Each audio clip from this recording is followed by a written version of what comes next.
بقى لما اقول لكم انا ازاي عملت كل كميه البرجر دي وبنص كيلو مفروم بس. يلا بينا نشوف احنا هنعمل ايه. السلام عليكم ورحمه الله، عاملين ايه حبايبي؟ وحشتوني كتير. اخر مره طلعت معاكم كان في العيد. النهارده اول مره هدخل معاكم المطبخ وهعمل معاكم وصفه من بعد اجازه العيد. انا عارفه ان انا اتاخرت عليكم خالص. تعالوا مع بعض يلا نعمل النهارده البرجر. برجر اقتصادي، وهنشوف هنعمله ازاي صحي للاطفال. ويلا بينا نقول بسم الله. انا هنا معايا نص كيلو لحمه مفرومه.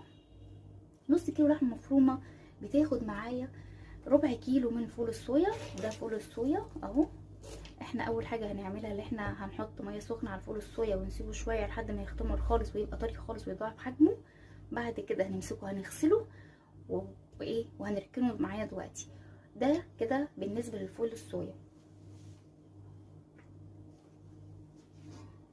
نجيب طبق معانا، الطبق بتاعنا اللي احنا متعودين عليه في كل حاجه اهو. ننزل بالفول الصويا كده.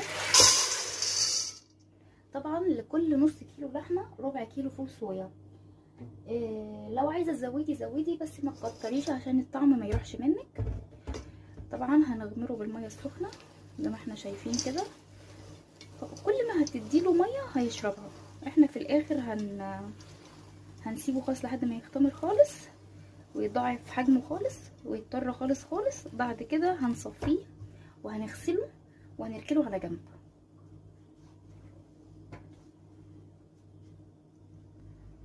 شايفين معايا؟ بمجرد ما نزلت عليه بالميه هو كده كده اصلا اوريدي خلاص اتضاعف حجمه اهو. شايفين؟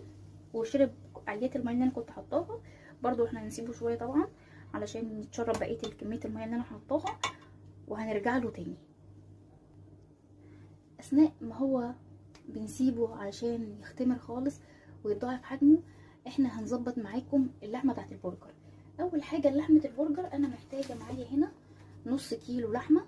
ما تكونش حمرا خالص، لازم يكون عليها كميه من الدهن طبعا، لان احنا في البرجر واحنا بنشوي البرجر او بنقليه احنا مش بنحط له اي مواد دهنيه. تمام. هننزل كده بالنص كيلو. طبعا احنا في الاخر هنوزن كميه البرجر اللي طلعت معانا وهنعرف النص كيلو معانا طلع قد ايه برجر. للنص كيلو لحمه بياخد معايا بصلايه صغيره. بصلايه صغيره. طبعا الحاجات دي كلها هتتفرم في الكبه معانا فما نقلقش خالص. بياخد معايا وده اختياري، انا بحب احط له معلقه من صوص البيتزا